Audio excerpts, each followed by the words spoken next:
Hey guys, welcome back to my watercolor channel, and today I paint something different. I paint again a landscape, but it's more of an artistic nature. My main subjects are basically some blossoming cherry trees and a woman in white carrying an umbrella.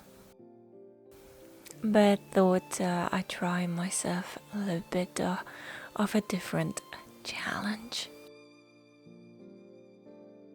And the first thing that I do is basically just adding the first layer for the trees.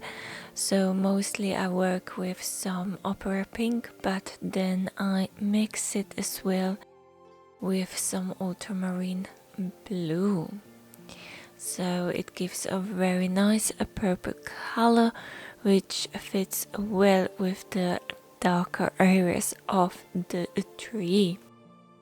It takes a little bit time to add the leaves and the tree crown, but it's worth it to try. I continue with the pavement, so my lady in white is basically in a town area, and I added some yellow ochre as well as some turquoise blue to the ground, and then I add some fallen flowers onto the pavement as well.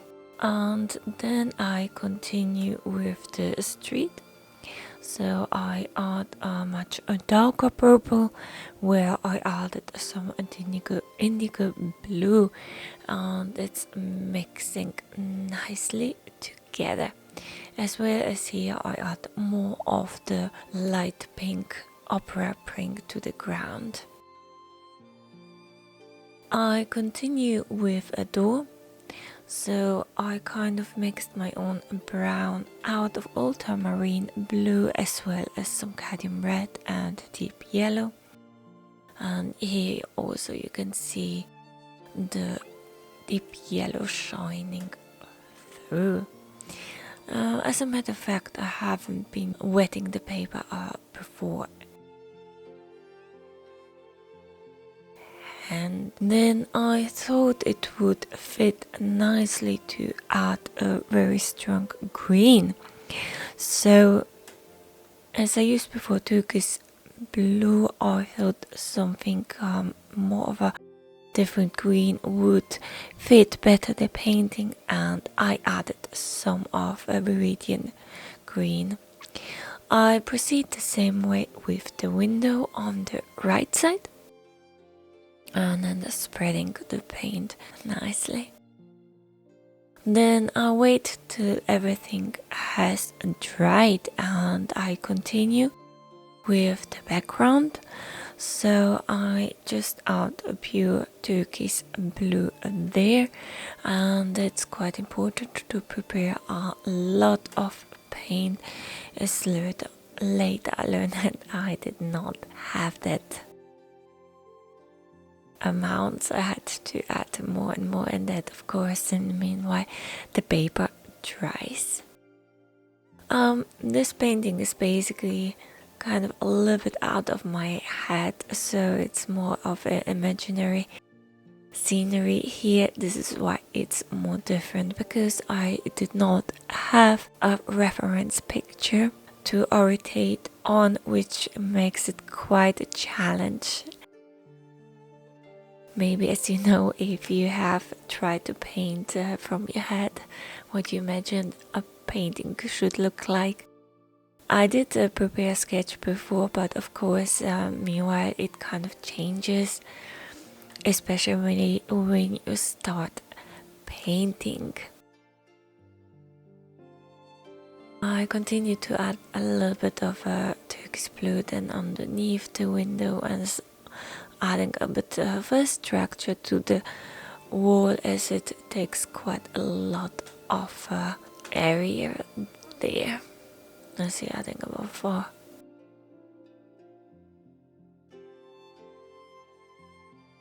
meridian green as well.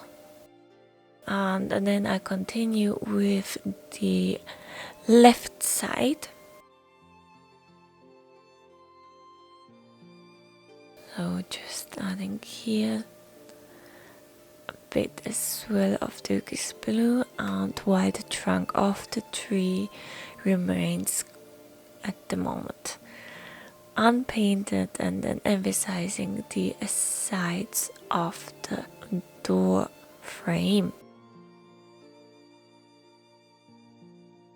And then I also need to add more of the turquoise blue, a little bit darker, to kind of emphasize the different areas of the tree.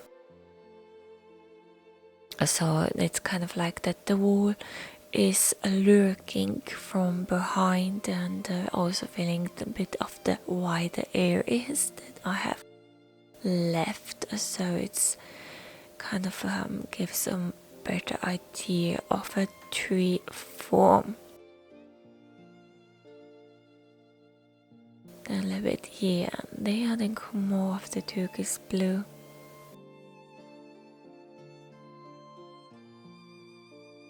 Then on the right side,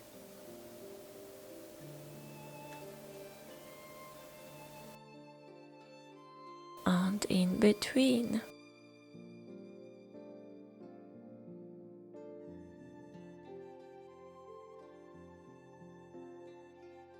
And then I continue with kind of emphasizing the form of the tree. So just adding a little bit more of a darker purple. And here as well I make use of the upper pink and a little bit of a turquoise blue there. So it's kind of not purplish, but it's a little bit of a darker pink. And then adding this purple underneath there as well.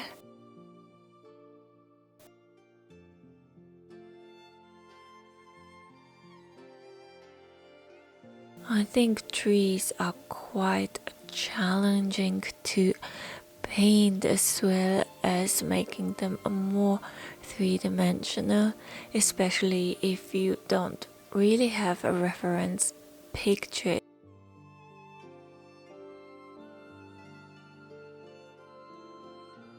And it's just adding kind of like different areas, and here I'm added some of the deep yellow to the pink, so it's a bit of a brighter. I continue to make a much darker brown. So while the tree kind of drying, I add the trunk of the tree, and here I try to use the colors that I have used before.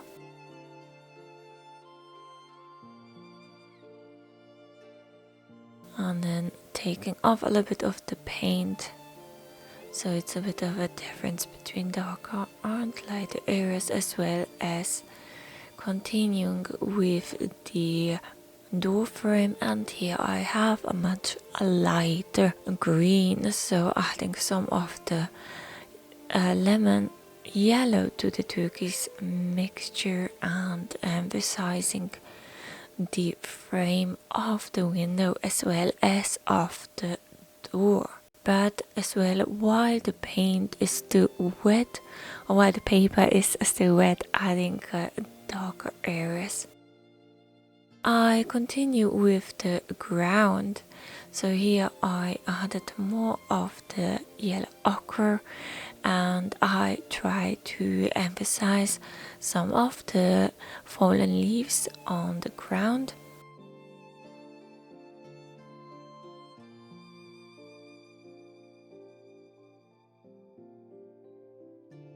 And here as well, adding more darker areas of brown, so it's kind of like I added some of the indigo blue, and it makes a bit of a darker brown as well, and then adding contrast to the ground or to the pavement.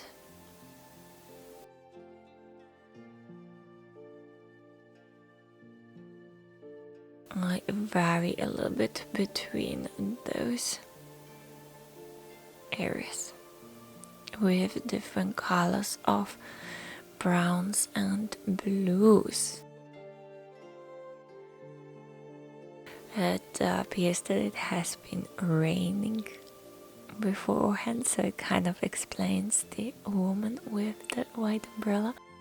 But I have noticed that in Japan especially, people use a transparent umbrella compared, for example, here in the western areas where I live. I haven't seen that many transparent umbrellas. Usually they are quite colorful, but it turns out that the reason for it is that the white or transparent umbrellas can be easier spotted or seen in bigger crowds, and especially as in Japan there are many people in a city like in Tokyo.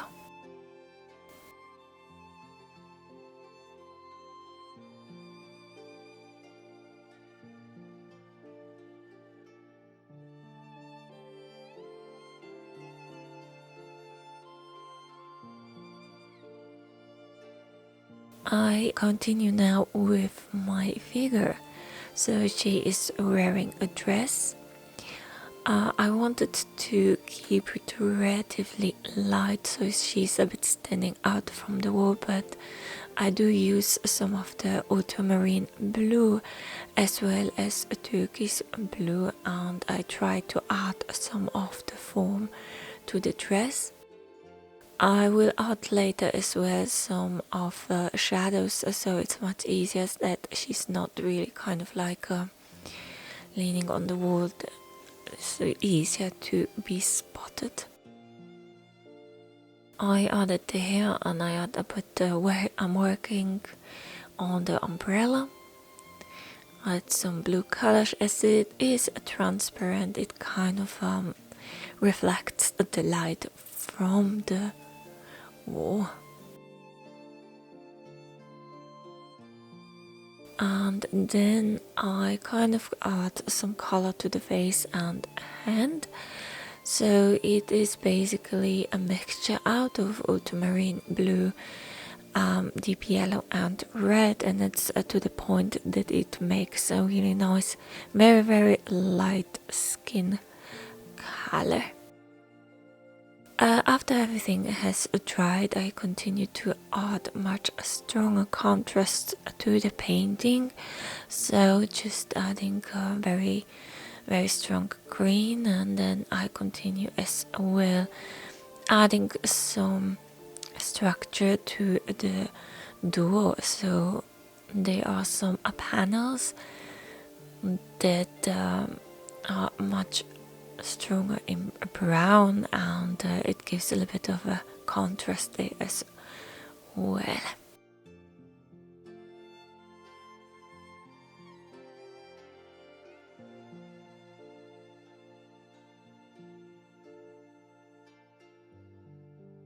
I haven't used that much of a ruler, so it doesn't look too straight, but maybe next time I should consider it. However, those contrast helped to add more of a stability, of more straight, adding more straight lines.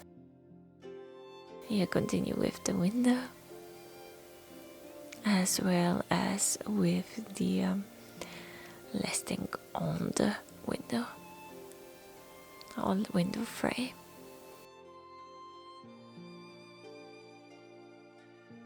And then emphasizing where the tree is standing, or in between, adding a much darker indigo blue to it. I'm trying to see where I can add more contrast. Now I mixed more of the ultramarine blue as well, and I want to add more of the branches. So with swift motions, adding different sizes of branches in between.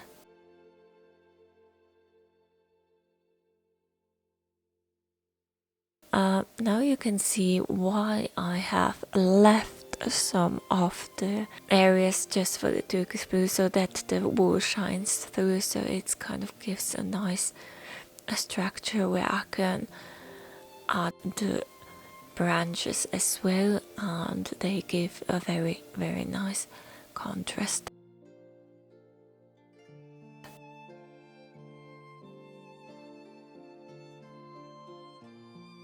As well as emphasizing some of the structure on the trunk on the tree.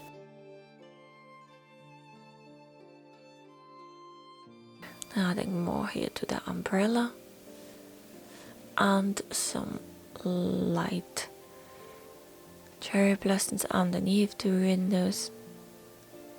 And then I continue with adding the shadow. So the shadow is basically a mixture of turquoise blue and some of the indigo blue.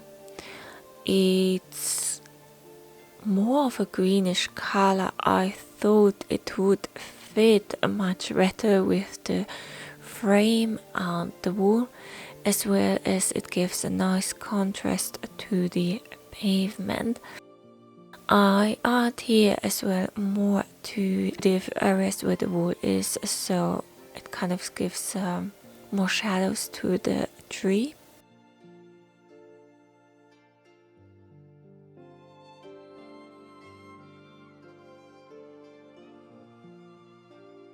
And then the most important shadow is obviously the woman, so I can still kind of a bit change the form of the dress, so adding more form to it and then adding more shadow to the umbrella, which is a bit more darker, so now it gives a more idea of a distance as well as more of a three-dimensional rather than being just really flat. And adding some shoes, they're a bit more darker, and emphasizing working a little bit more onto the pavement. Here I'm using the same colors as I have used for the tree shadows.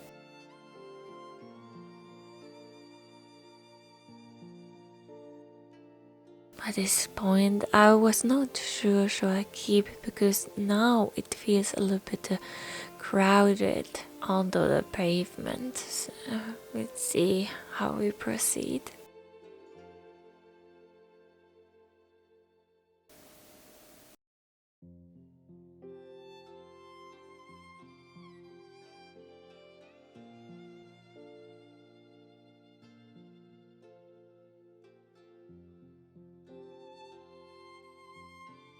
Of course, because it has been a rainy day, it requires a little bit more of a structure there, but I wasn't sure. And then continuing on the road as well, so it doesn't look too empty.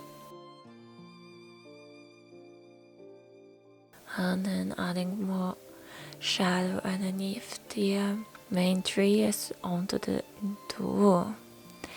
I felt that it did not have enough contrast, so I still work on adding darker colors here.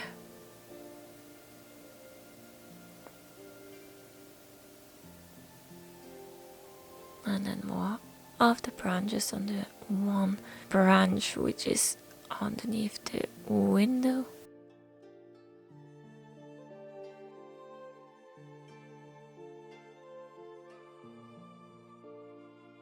Now it's the last phase, so it's kind of a bit of a fixing phase. I thought the branches, the cherry blossom looked a little bit too strong. It didn't have this wide areas that I was hoping for, and I take a flat brush and add some of the water and then rub the color away, so it's possible to fix the mistakes. As I have mentioned before, I wasn't too happy with the pavement because it felt suddenly too much, too many different colors, too many different forms, so I took away the hard edges and just add some of the yellow ochre as well, darker color, brown, but it's not as overcrowded. And then adding more of a indigo blue to the mixture as well, so it's much smoother when taking away the hard edges. Now adding a bit more of a structure to the door.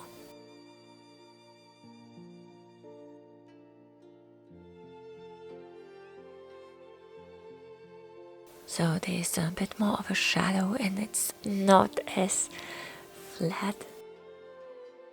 And then I do the same on the street.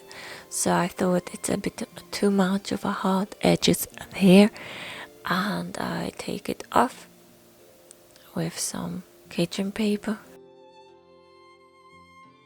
and add this rather some soft edges, so water and a little bit of a color that I have used before, and a stronger pink as well.